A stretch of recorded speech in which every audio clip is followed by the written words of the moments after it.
Nggih, monggo kita masuk ke pertemuan yang ke-16 kayaknya niki. Al-Wahhab. Ya Allah Sang Maha Pemberi pamrih, pemberi tanpa pamrih.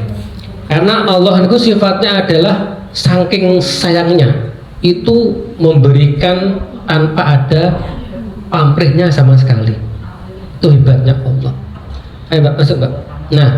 Nah, kata al-wahhab ini ternyata tidak jauh dari akar kata hibah.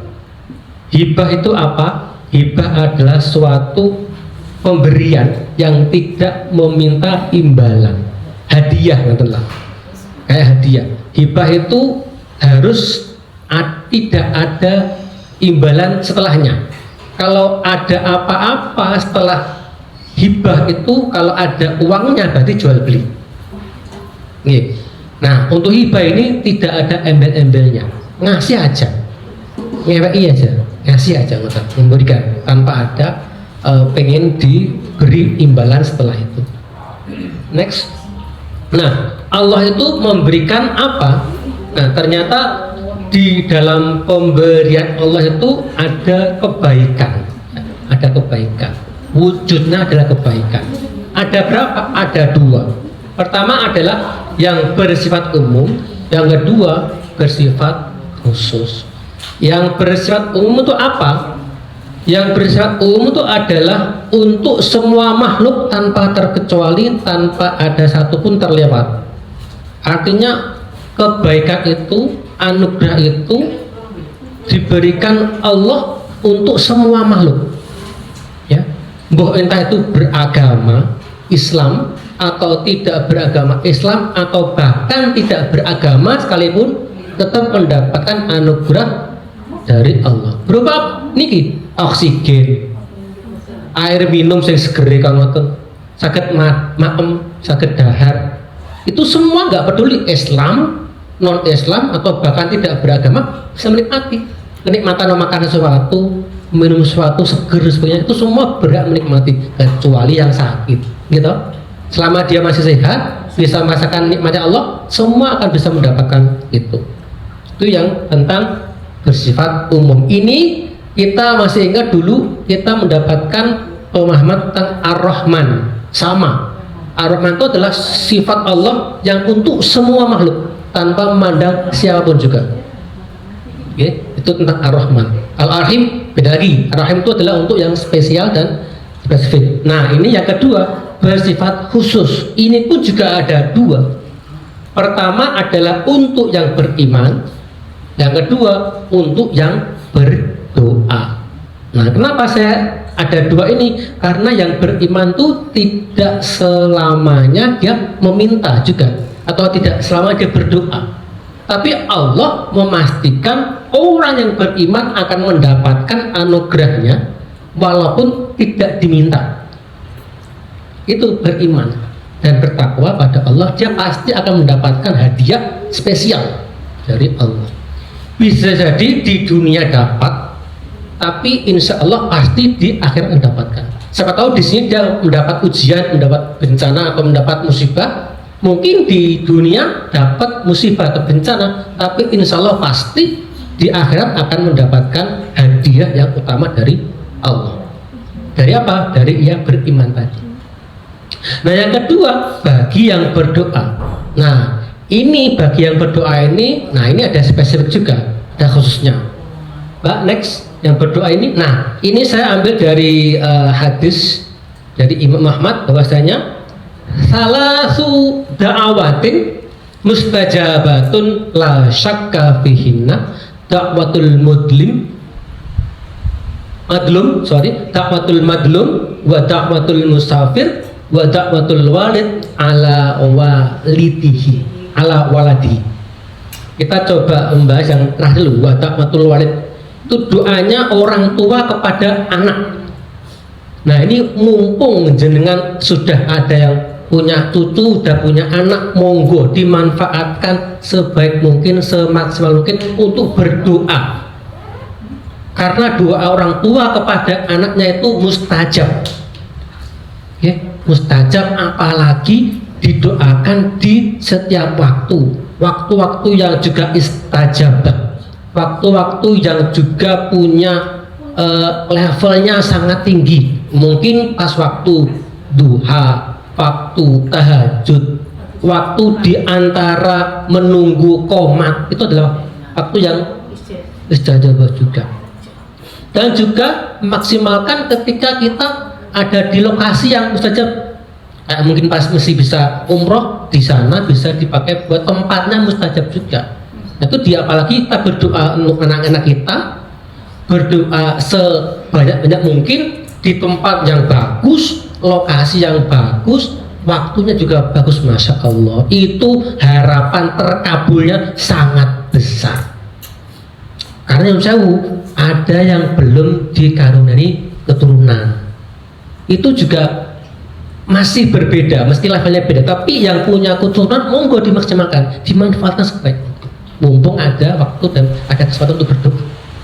Yang pertama. Yang kedua, dakwatul musafir. Nah, ini bagi orang yang bepergian tapi yang di sana, kalau kata-kata musafir itu merujuk pada orang ketika bepergian bisa mengqashar, bisa menjamak dan bisa mendapatkan rukhsah, bisa menjamak takdim, jamak qashar dan bisa diqasharkan.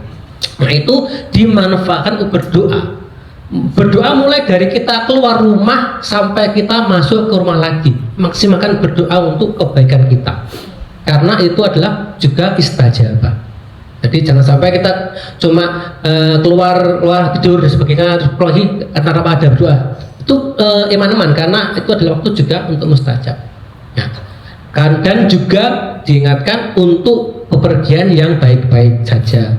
Jangan yang bepergian dengan niat yang tidak baik. Itu juga akan mempengaruhi niat dari musafir itu sendiri. Karena yang namanya musafir yang mendapatkan rukhsah, yang mendapatkan keringanan Allah untuk bisa menjamak takdim, jamak qashar dan sebagainya, itu adalah yang juga berniat baik. Kayak mungkin ketemu sedulur di mana atau ada acara kemana, yang penting itu baik, monggo itu dimaksimalkan buat berdoa. Oke, yang terakhir, dakwatul madlum.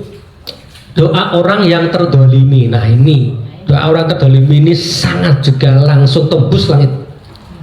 Bahkan ini tidak memandang dia beragama apa, tidak berpandangan dia itu beragama atau tidak. Orang kafir, orang non muslim, orang tidak punya agama sekalipun, kalau dia teraniaya dan dia minta sama Allah, langsung tembus. Bayangkan, kita aja yang beragama Islam itu langsung juga diangkat, sama apalagi orang-orang yang itu kan sesama muslim, sesama manusia. Allah tidak memandang itu muslim itu agama, yang penting dia manusia, ciptaanku Allah itu. Kalau dia teraniaya, doanya akan kabul. Jadi jangan main-main dengan orang yang teraniaya, meskipun dia itu orang muslim.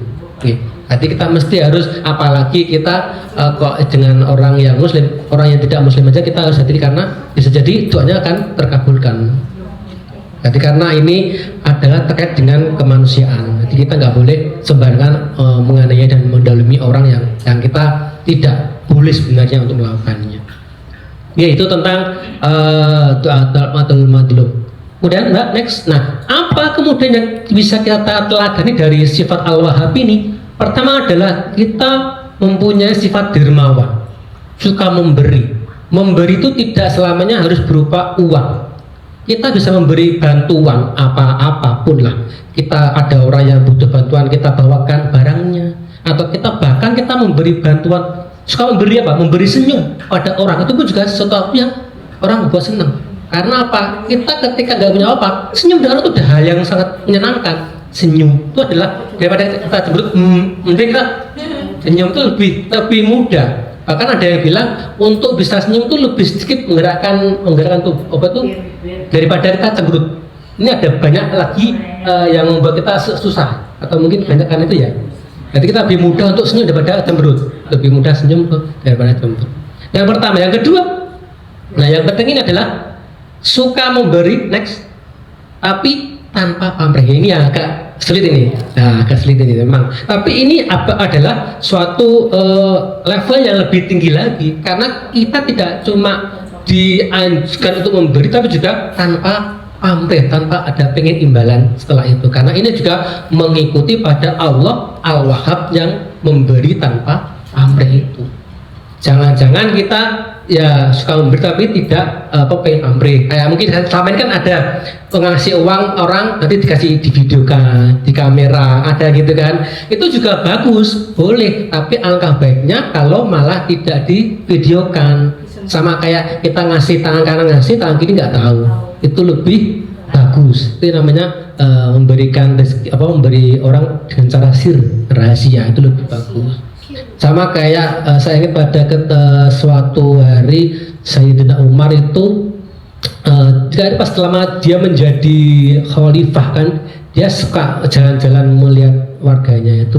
Tiba-tiba di satu rumah dia terhenti, dia melihat ada atau dia mendengar ada suara ibu-ibu menangis dan sebagainya, atau anak kecil menangis karena mungkin melahan lapar ya. Wah, ini wargaku kok bisa seperti ini. Akhirnya dia pergi ke tempat lumbung berasnya atau lumbung gandumnya negara, dan dia bawa sendiri, terus dia letakkan, terus dia pergi. Dia nggak tahu siapa yang ngasih tahu, nggak tahu. Tapi akhirnya yang punya rumah, alhamdulillah ini ada dari Allah.